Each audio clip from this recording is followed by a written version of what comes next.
Chapter 30. Now when Rachel saw that she bore Jacob no children, she became jealous of her sister, and she said to Jacob, "Give me children, or else I die." Then Jacob's anger burned against Rachel, and he said, "Am I in the place of God, who has withheld from you the fruit of the womb?" She said, "Here is my maid Bilhah. Go in to her, that she may bear on my knees, that through her I too may have children." So she gave him her maid Bilhah as a wife, and Jacob went in to her. Bilhah conceived and bore Jacob a son. Then Rachel said, "God has vindicated me, and has indeed heard my voice, and has given me a son." Therefore she named him Dan. Rachel's maid Bilhah conceived again, and bore Jacob a second son. So Rachel said, "With mighty wrestlings I have wrestled with my sister, and I have indeed prevailed." And she named him Naphtali. When Leah saw that she had stopped bearing, she took her maid Zilpah and gave her to Jacob as a wife. Leah's maid Zilpah bore Jacob a son. Then Leah said, "How fortunate!" So she named him Gad.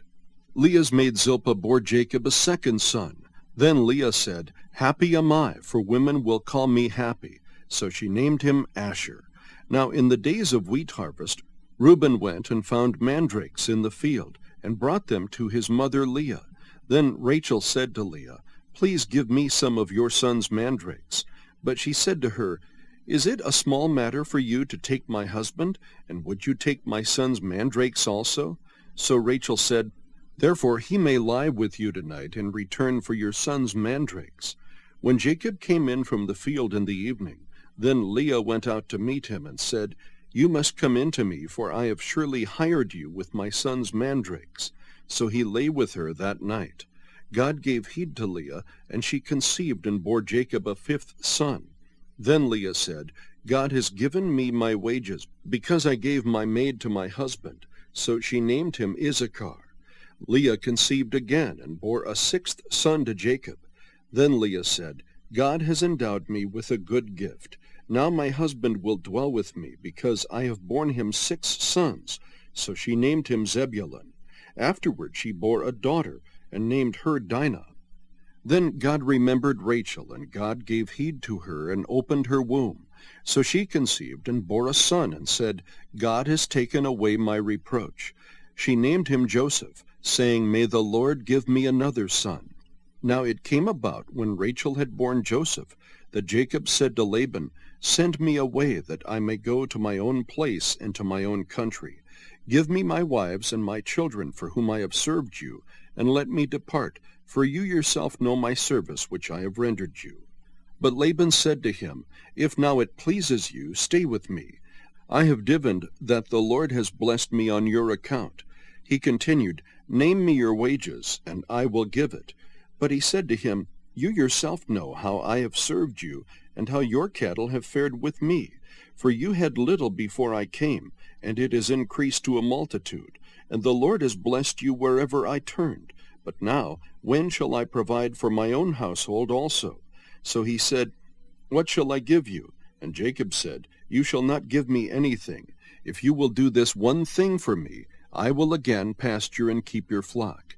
Let me pass through your entire flock today, removing from there every speckled and spotted sheep, and every black one among the lambs, and the spotted and speckled among the goats, and such shall be my wages. So my honesty will answer for me later, when you come concerning my wages. Every one that is not speckled and spotted among the goats, and black among the lambs, if found with me, will be considered stolen." Laban said, "Good, let it be according to your word." So he removed on that day the striped and spotted male goats, and all the speckled and spotted female goats, every one with white in it, and all the black ones among the sheep, and gave them into the care of his sons. And he put a distance of 3 days' journey between himself and Jacob fed the rest of Laban's flocks. Then Jacob took fresh rods of poplar and almond and plane trees, and peeled white stripes in them, exposing the white which was in the rods. He set the rods which he had peeled in front of the flocks in the gutters, even in the watering troughs, where the flocks came to drink, and they mated when they came to drink.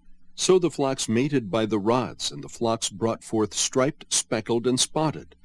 Jacob separated the lambs and made the flocks face toward the striped, and all the black in the flock of Laban, and he put his own herds apart, and did not put them with Laban's flock.